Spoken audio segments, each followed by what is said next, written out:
Assalamu alaikum, dear students. I hope you're fine, and in this class we'll be focusing on writer's mechanics, the rules of abbreviations, numbers, italics, spellings, the hyphen and capital letters, like their do's and their don'ts, and what to do and what not to do about this. All of course we'll be studying in this class. Of course, long time before we talked about grammatical and effective sentences. They're the pattern was that I would give you some rules, and then of course we would correct sentences and learn the tips and the techniques. Exactly the same way in this class. Also, I'll discuss different aspects of all these mechanics, and then of course I'll show you some examples, and we'll try to find out, identify mistakes, and of course correct them. This is all we'll be doing it. So let's start from our first item of mechanics, which is of course very important, using abbreviations. How to use abbreviations, what are the do's and don'ts. The abbreviations do have the standard and non-standard forms. Can we use non-standard abbreviations? Can we use such abbreviations which are standard but they are not commonly known by people?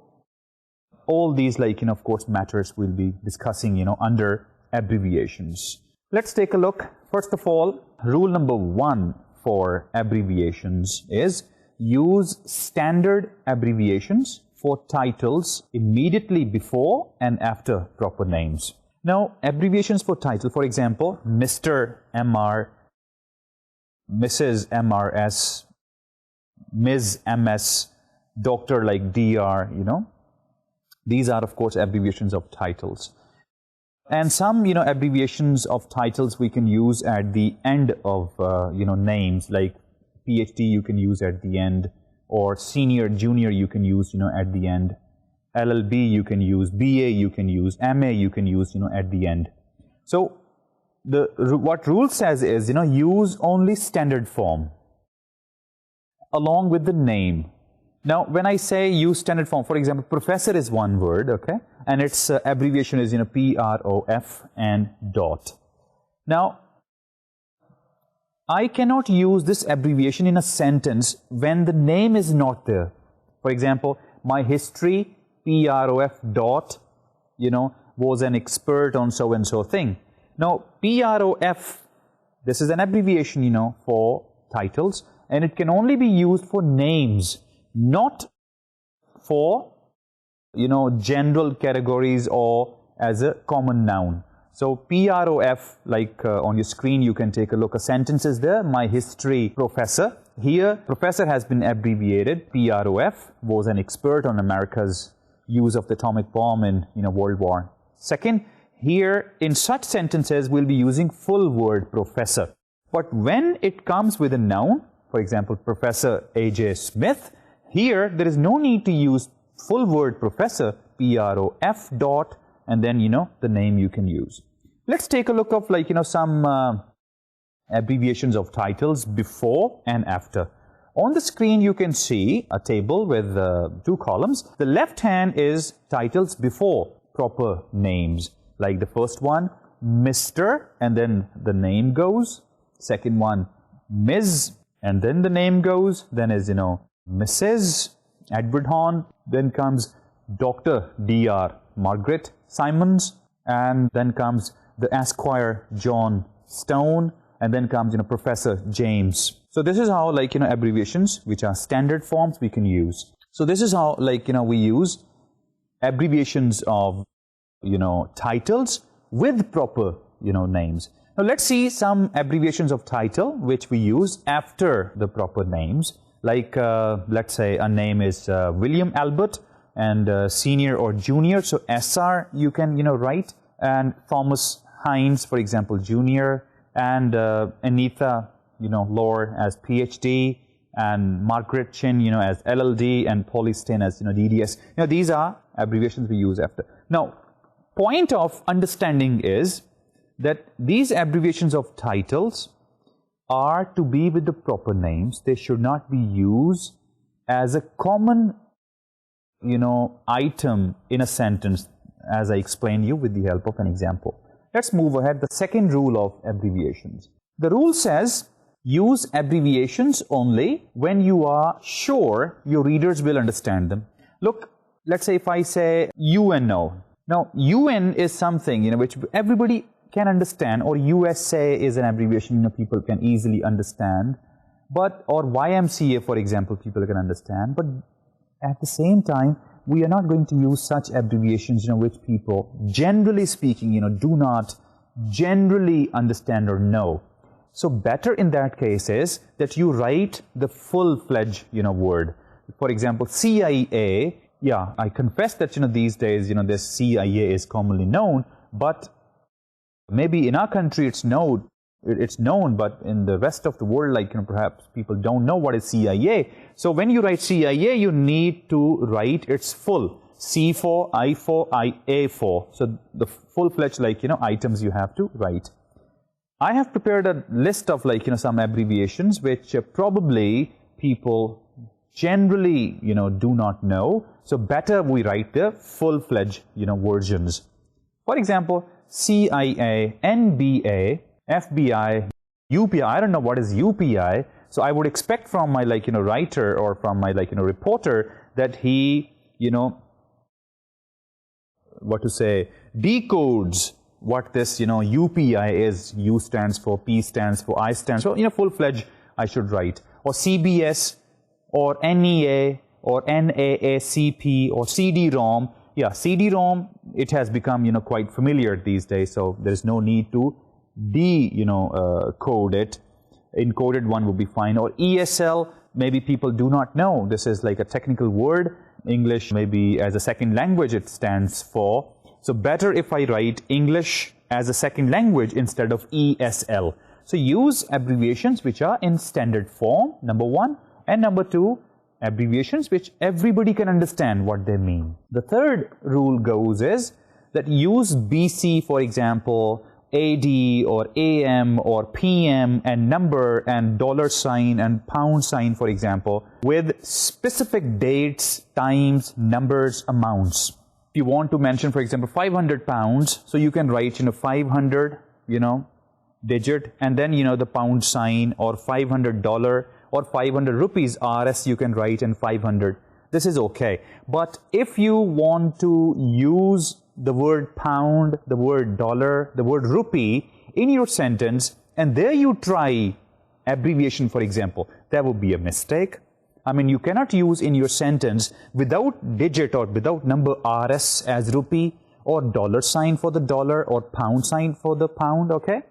So this makes sure that you use these symbols, these abbreviations, when, specific dates are there, specific times are there, numbers are there, amounts are there. Without these specification, you cannot use them. For example, at the place of morning, if you try AM, I would like to see you in the AM.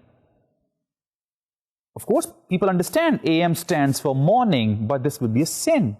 This will be a mistake. Why? Because time factor is not present with it. If you say, like, I would like to see you at 8 AM. Now, here it's fine. People understand fine the time and AM. Otherwise, if you want to mention morning through AM, so better you delete AM and you write there morning. I would like to see you in the morning. Or evening, you write PM, for example. That would be mistake. So use these AM, PM, or, BC, AD, dollar sign, pound sign, or signs of such sorts when their digits are also with them.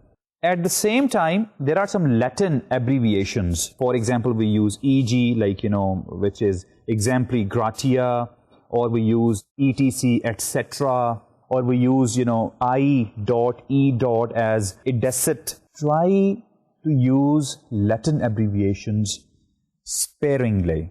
Don't, at the place of EG, my advice is write, for example. At the place of IE, write, that is, so this is better. Avoid Latin, abbreviations. Go for such abbreviations which are standard in form, which are easily understood by people. by everybody. The next principle of abbreviations is avoid inappropriate abbreviations. For example, if I request you come back onto the screen and take a look, what are possibly inappropriate? It's a long list of inappropriate abbreviations. It's a common error also. People do try in their writing, but I would say, like, stay away, from such, use. For example, for personal name, especially in newspaper, these are these days very common, like, they go for the short names. That should be avoided, actually. Like, if Charles is the name and you write Chase, C-H-A-S-E, Chase, and if units of measurement, for example, at the place of pound, you write L and B, a short word for pound, abbreviation. Full word P-O-U-N-D should be, written.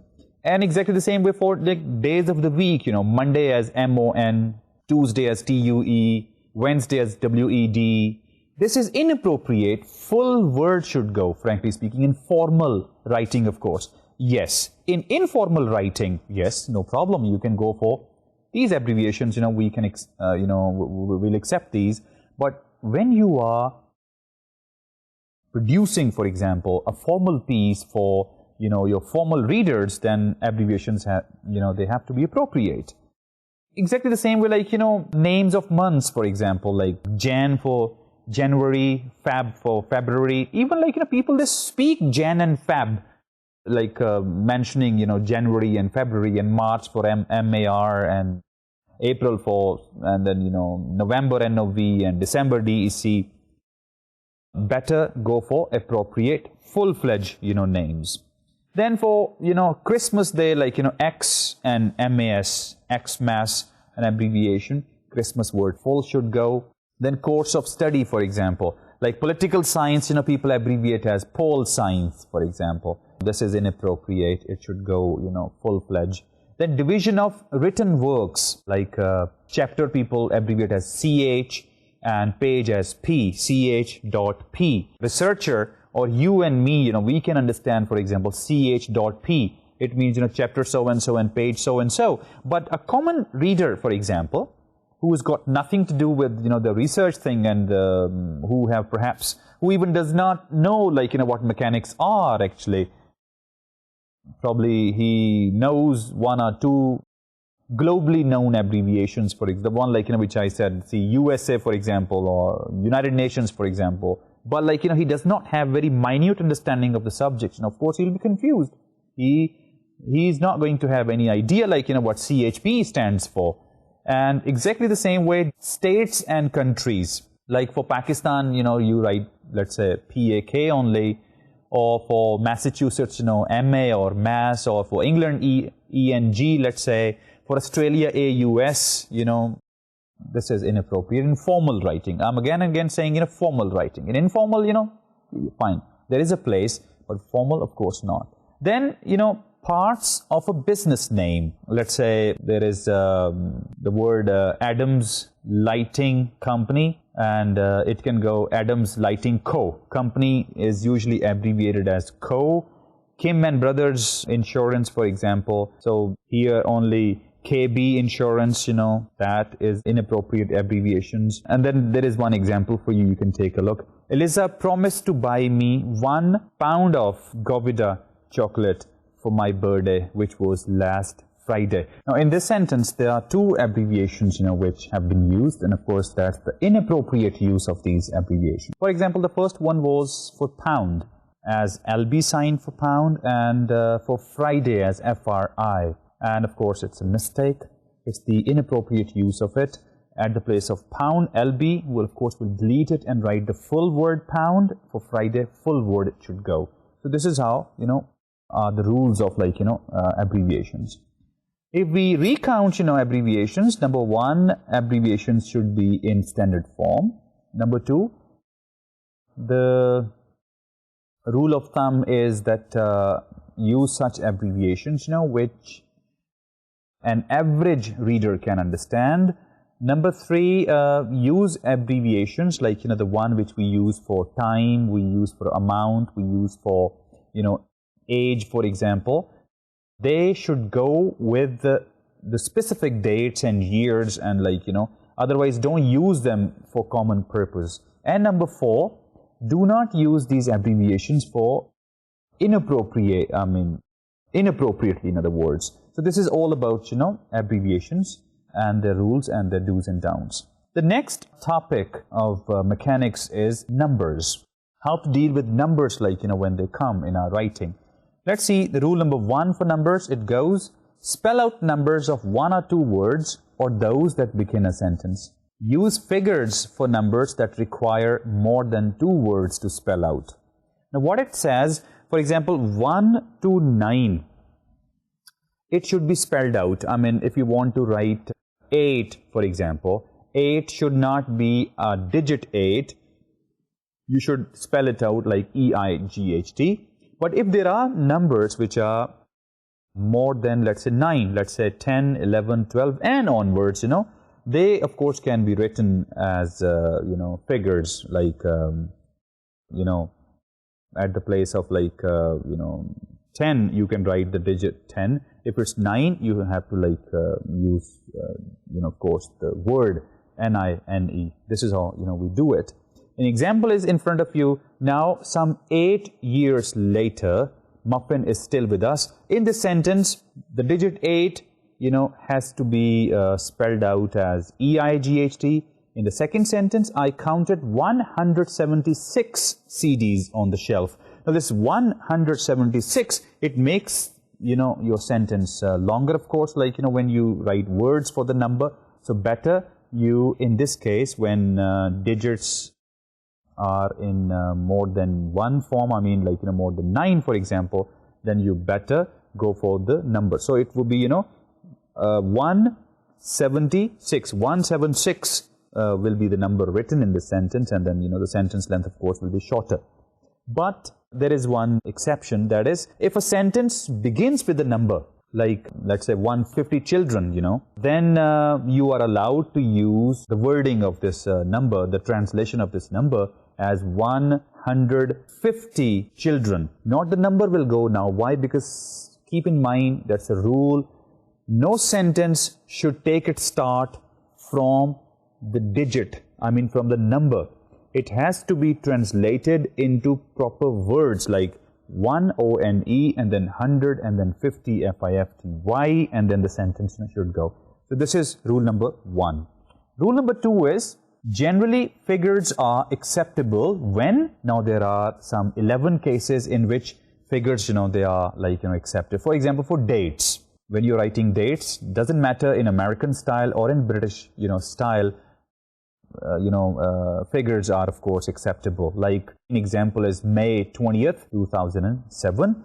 In addresses, this, figures are acceptable, like 20, the Mall Road, Lahore, and then 54000. That's probably postal, some, like, code.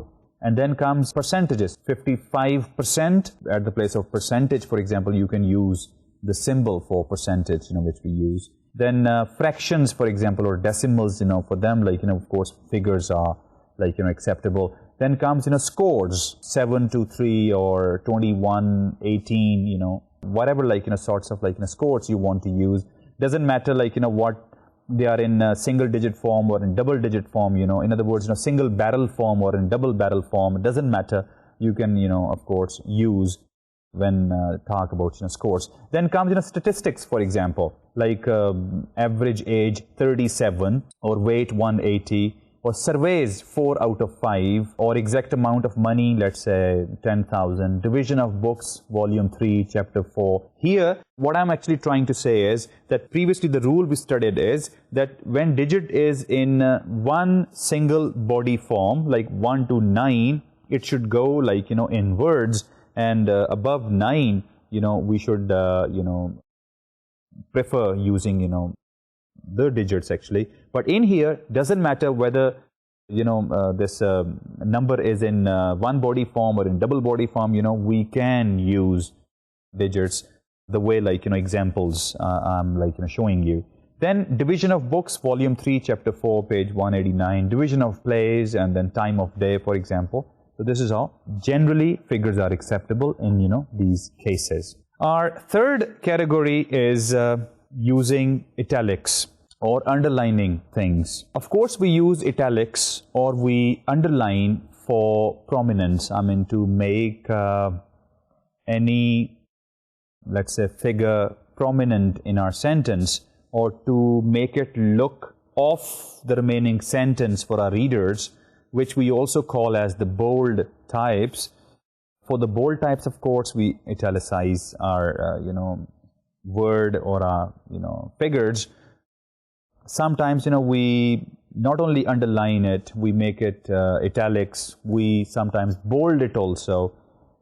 Whichever is the case, let's see what are the rules, for these things. Rule number 1 is underline or italicize the titles of works according to convention. When you are using, let's say, book names or magazine names or newspapers, for example, poems, for example, plays, whatever, like, when there are titles being used in your sentences, italicize them or underline them.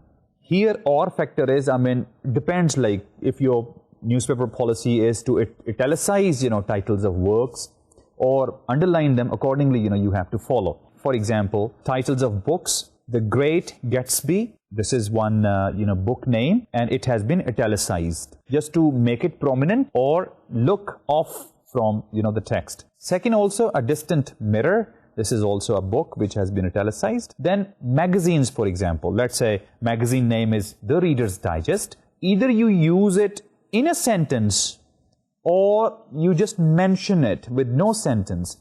It should go either italicized or underlined.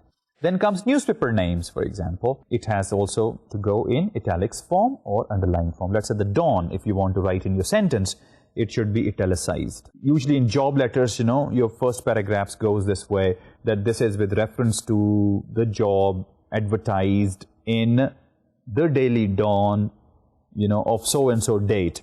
Now, in this sentence, the Daily Dawn is going to be italicized. People usually don't. Why? Because they don't follow mechanics, actually. So it has to be italicized or underlined, because it's, we call it, titles of works. Doesn't matter if they are not books, they are newspapers or they are magazines. That doesn't matter. But still they are titles of works. They should go either underlined or italicized. Then comes, let's say, long poems like The Wasteland, The Paradise Lost. They should be either italicized or underlined. Comes next, plays like King Lear, Macbeth, Romeo and Juliet. These are, titles of works. Make them italicized or underline them.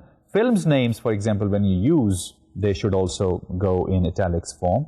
Sometimes by mistake, people put inverted commas, to make them stand off the text. That's a mistake, common error, in mechanics. Underlining or italicizing is the only option, which we can have.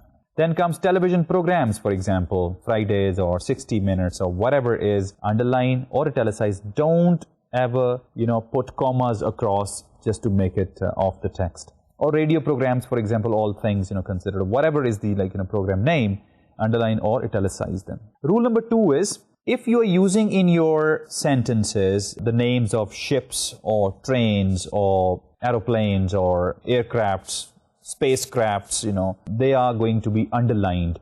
There is only one option here. You cannot put commas across, you cannot italicize them, or even you cannot bold them. You have only one option, and that is whatever is the name of whatever ship, aircraft, train, whatever, you are going to underline it. Any vehicle name, you talk about, Toyota, you talk about Honda, for example, Mercedes, whatever the names are, they're going to be underlined. Like a sentence in front of you, the success of the Soviets' Sputnik galvanized the US space program. Now here in this, there is spacecraft Sputnik, and it is going to be underlined, not bold, not italicized, not in inverted commas, only underlined. Please do not forget this. Rule number 3, underline or italicize foreign words used in an English sentence. When you use foreign words, they are going to be also underlined. Example, although Joe's method seemed to be successful, I decided to establish my own modus operandi. Now this modus operandi is a foreign word, it's underlined.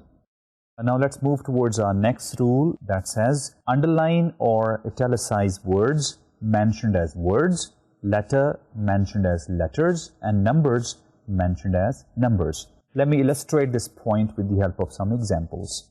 Number one, Tim assured us that the howling probably came from his bloodhound hillbilly, but his probably stuck in our minds. Now, in this sentence, the whole sentence is of speaker except the word probably.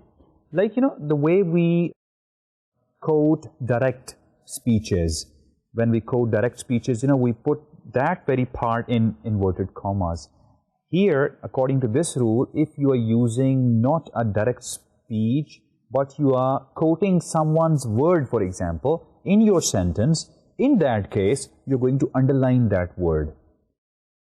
Usually, like people use their bodies also when they speak, they use their bodies, to give it a stress. For example, his word probably. Now, this punctuation, gesture we use to highlight or give stress to. But in writing, of course, people cannot see you speaking this sentence and the stress added to. So what writers do actually, a word which is not their word actually, they are quoting someone's word, and that word, of course, takes the central part of the sentence, then that word is underlined. One more sentence for you. Sarah called her father by his given name, Johnny, but he was unable to pronounce J. Now, in this sentence again, the way J is pronounced, for example, in someone's language, that girl, she was unable to do it. Another very nice example, and of course, I'm sure you will be very clear about this rule. A big 3 was printed on the door. Now, 3 is underlined. Why? Because this is what actually, in the very first sentence, probably was the word, which was confusing for them. And in this sentence, a big 3 was printed on the door. This 3 is something which they are actually talking about, okay? And this 3 is the one which is in the rule said as use number mentioned as number. So for this, it should go underlined. Next one is avoid excessive underlining or bold for emphasis. Look, there are 3 ways of making things prominent in your text. One way is you can underline. Second one is you can make it italics. Third one is you can make it bold. Now, sometimes we overuse, the tricks of prominence. Like we apply all the 3, methods or, the ways of making text. Not only we underline it, we make it italics also, we make it bold also. This is, frankly speaking, overusing the point, and we also call it superfluous. Either use one at a time. You can make it bold, or you can make it underlined, or you can make it italics. Do not do 2 or 3 at the same time. The next item under mechanics is spelling. Everybody's problem, quite confusing, especially in English language. Why? Because in English language, one sound does not have one symbol. And this, confusion actually aggravates the situation, when comes the point of learning to spell words. There are, of course, certain rules we can follow, to spell English words out. Let's take a look of, those rules. Rule number 1 towards spelling is become familiar with your dictionary. Look here, the only book which can guide you towards the spellings, of course, is the dictionary. I remember I gave you one full-fledged class, on the dictionary use. Of course, dictionaries are made on keywords. And then, of course, their derivatives and their, compounding, is also given. Dictionary is the first and the very primary source of learning to spell your words. So you need to know, the use of, dictionary. And then inside the dictionary, you have, some abbreviations, which are grammatical abbreviations. Like, for example, if there is a word which is singular, then SING is the plural, PL Or you can find if it's a present participle, including ing thing, there are some symbols. For infinitives, are symbols. For adjectives and adverb and noun and verb, all these symbols, you really need to know. And then, of course, you can see, because for spellings, it's very important to learn to know the roots of the words.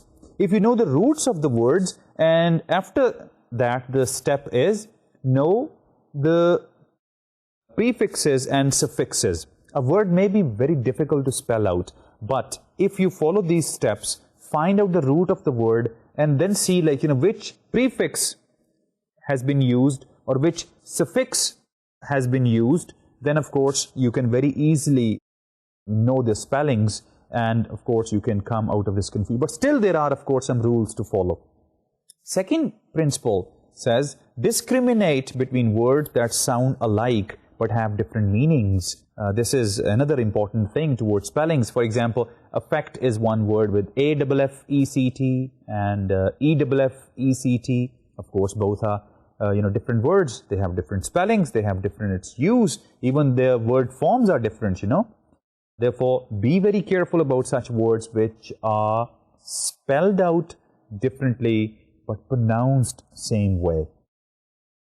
On your screen, I have enlisted some very commonly, used such words which have the same, pronunciation, but the spellings are different. Like the first set, affect and effect. Like affect, A-F-F-E-C-T, is commonly used as verb, and its meanings, of course, are to exert and influence. Second one, E-F-F-E-C-T, commonly, it is used as a noun. Then comes next, its and its, I-T-S and I-T-S. Now, these are two words. The function is different, and the meanings, of course, their associations, of course, they're different. Like ITS as one, its, this is what you call possessive form of the pronoun, third person pronoun. It is its, subject form. Its is its possessive form. It again, its object form. Whereas IT''S, it's actually a contracted form of it is. When we contract it is and put it together, of course, we, separate it and sir with the help of a comma. For example, the way we say, let's say, is not, and we contract is not as isn't, same way, it is its.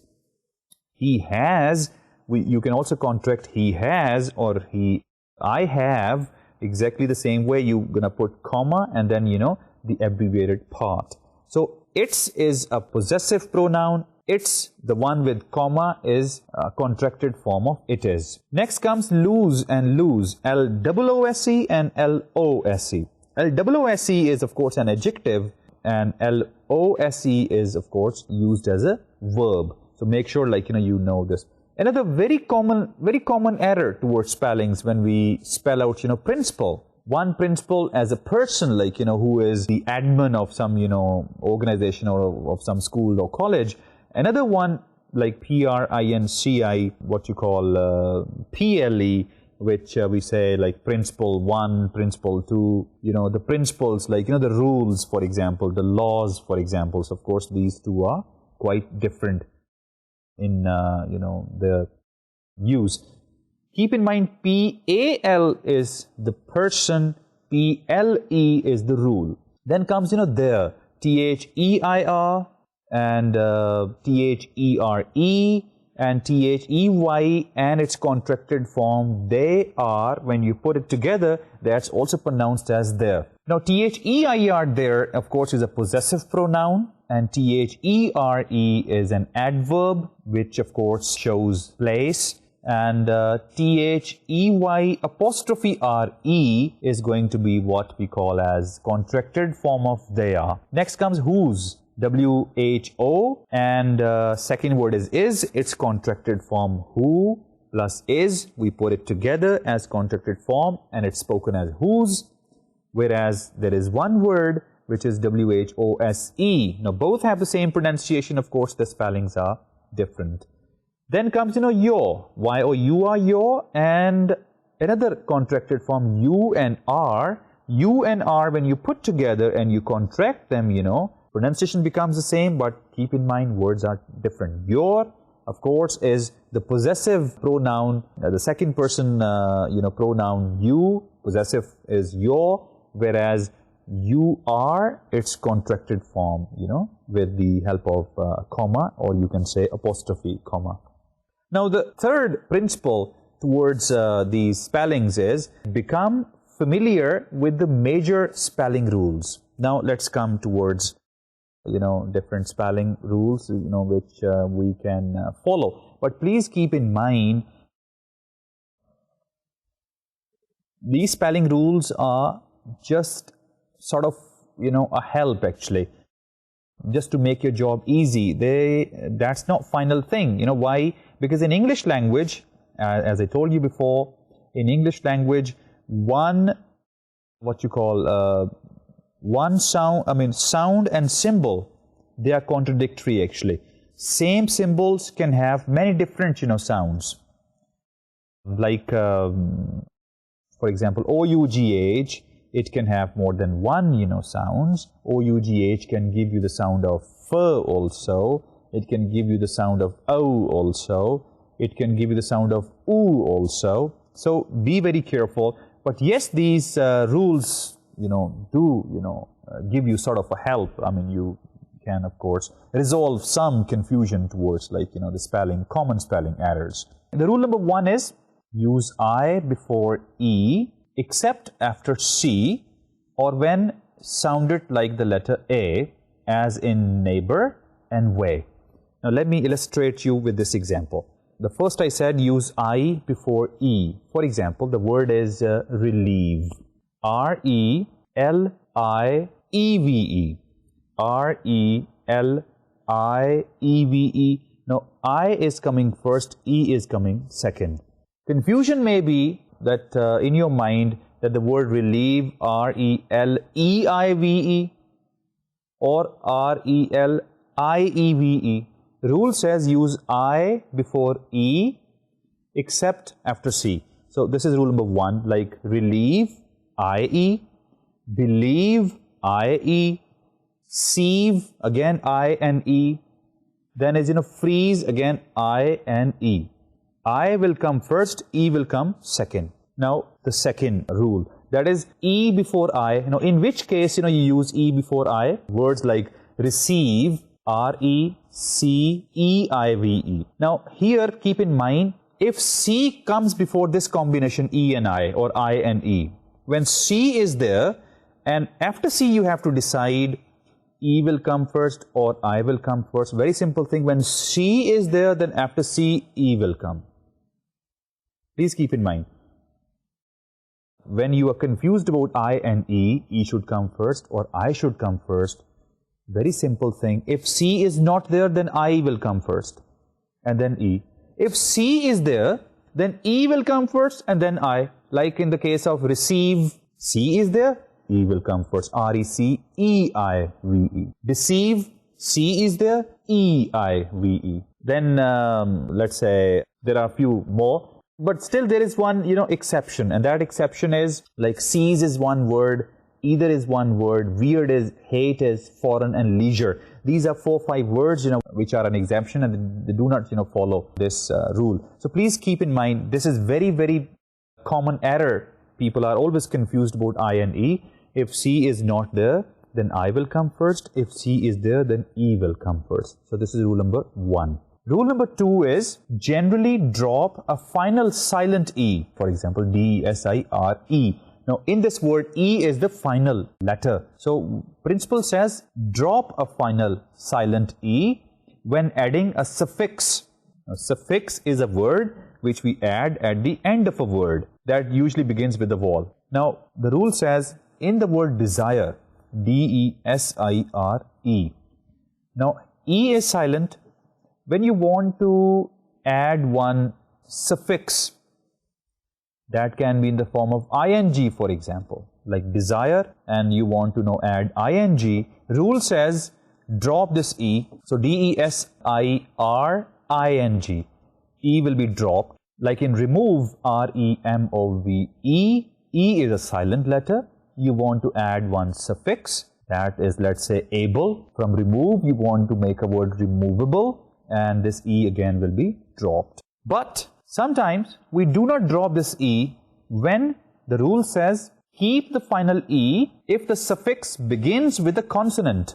Now, if the suffix, the word or the group of letters which you are using at the end of this word, and if that group of letters starts with consonant. Now, what is consonant? A, E, I, O, and U. These 5 are vowels. Remainings all are consonant.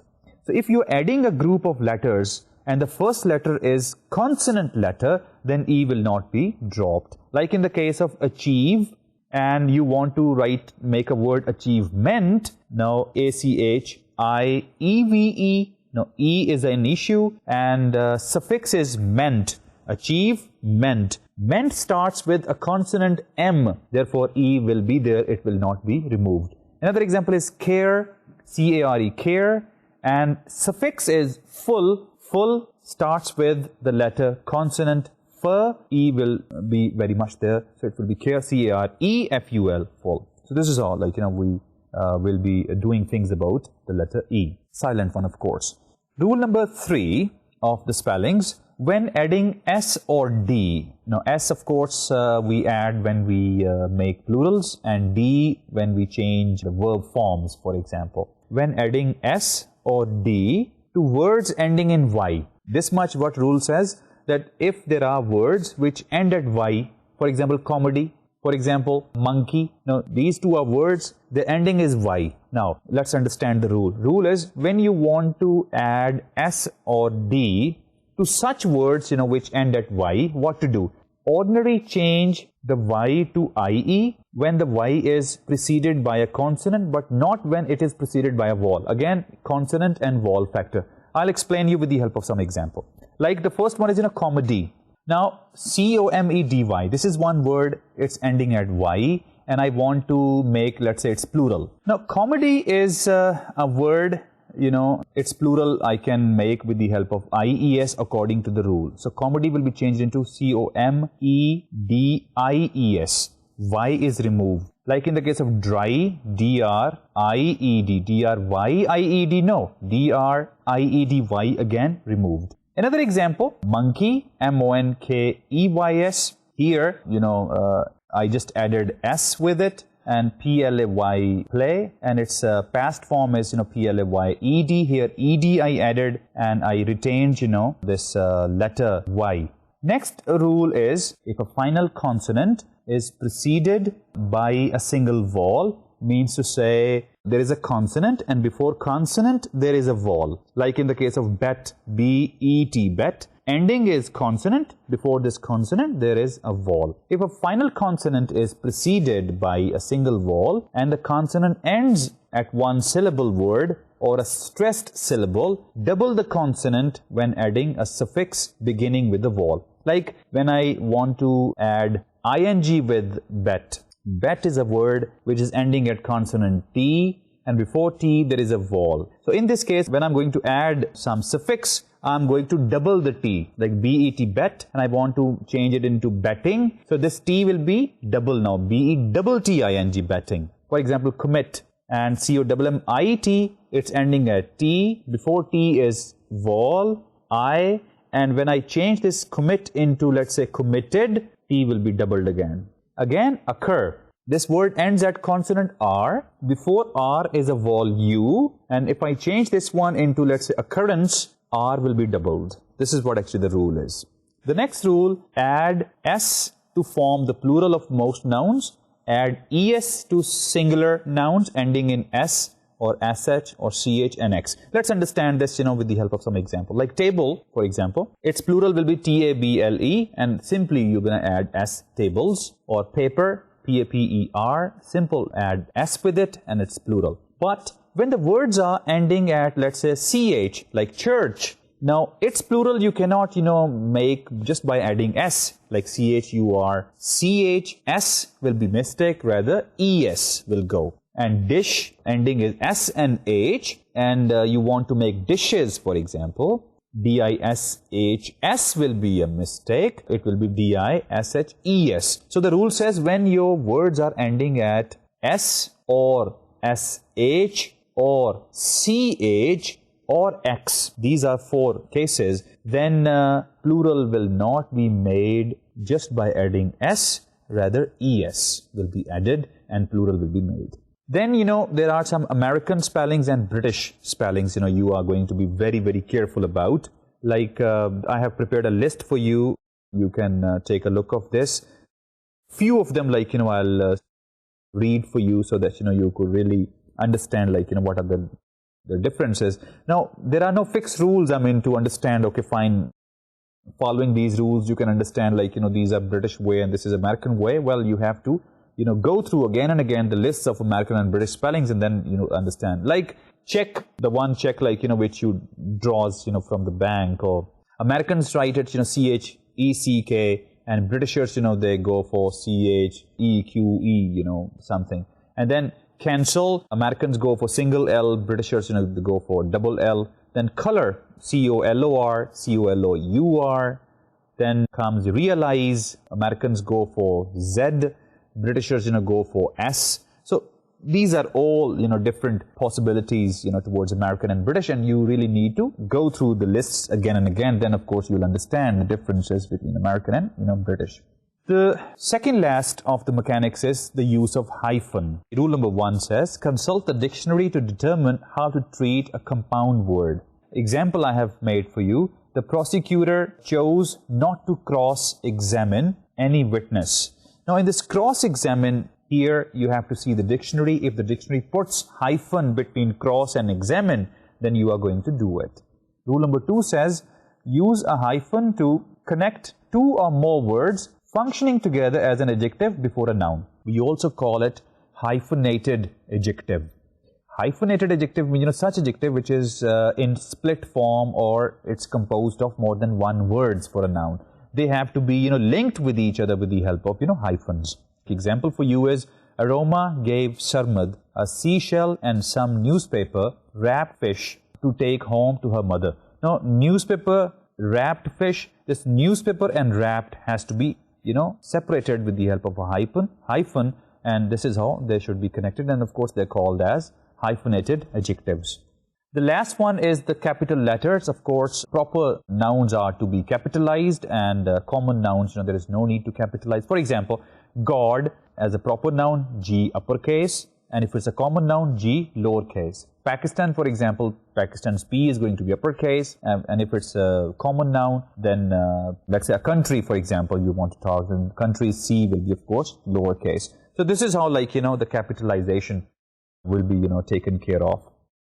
Dear students, in this class, we talked about the rules of mechanics, like how to use abbreviations, numbers, capitalizations, how to italicize things, how to hyphenate things, I hope you understood these. Plus, I have, discussed these in a little more details in your handouts, and I would advise you very strongly that as a writer, this is your obligation, this is your responsibility to master rules of, mechanics.